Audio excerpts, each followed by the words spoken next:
Hi, I'm Chris Cook from 3M and welcome to 3M Tech Tips. In our previous video, we saw how we can use cold stretch techniques to evenly distribute stretch across the whole surface of the film.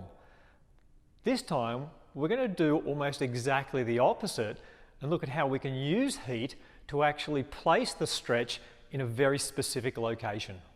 So when we're heating and stretching the film, we'll find that the film will tend to stretch the most from wherever it's hottest. So where we put the heat is where the film will stretch. Now sometimes we can use that effect to our advantage. And a good example of that is the recesses on vans. Just as an example, we've got this van door here, and you can see that it's got quite a good sort of step down in the panel there. So we have this recessed area that we need to work the film down into. Now I've got a piece of film applied across that recess. We've got it tacked down along the bottom edge there and tacked down along the top. So I've got quite a nice bridge of film across the recess to work with. Now there's a couple of approaches I could take here. I could heat the film down in this area here, right on the recess, and then push it down into the recess.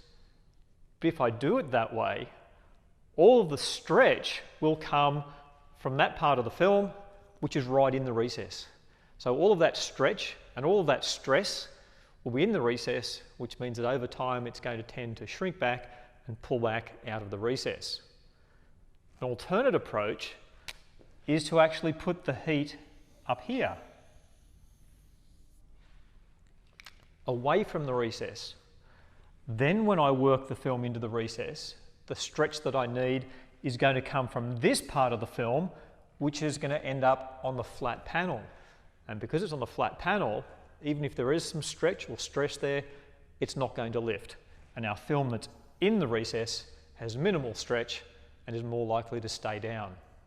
So let's heat the film and stretch it into the recess, but I'm going to be very conscious of only directing the heat into these two very specific areas.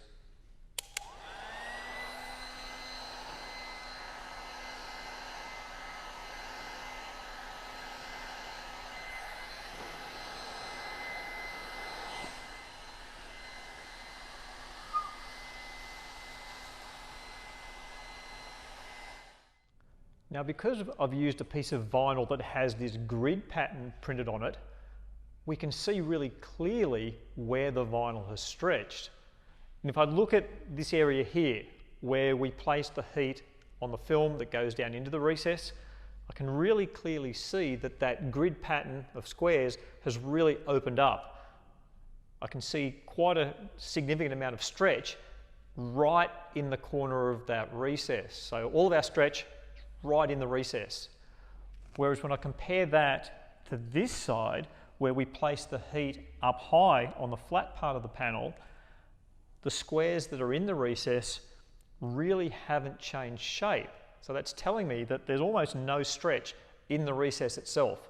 And I can see a tiny bit of distortion in the lines up here on the flat part of the panel. So it's telling me that we were successful there, that we've actually kept the stretch away from that critical area of the recess and put it up here on the flat panel where it's not really going to cause us any problems. So you can really see a clear difference between those two approaches when we do a close-up side-by-side comparison, noticing the difference in the size and shape of those squares between the two parts of the recess. So remember, you do have control over the location of the stretch in the film because you have control over where you heat the film. And we should always be thinking about, can we heat the film in a location so that we keep the stretch in a place that's not going to cause any longer term problems with our wrap, and that we keep it away from those critical areas like recesses and the edges of our panels. Now, we're always keen to hear any questions that you have or any suggestions for future video topics. So please head over to our Facebook page and leave a comment there. The link is in the description below. But as always, thank you for watching, and we'll see you next time.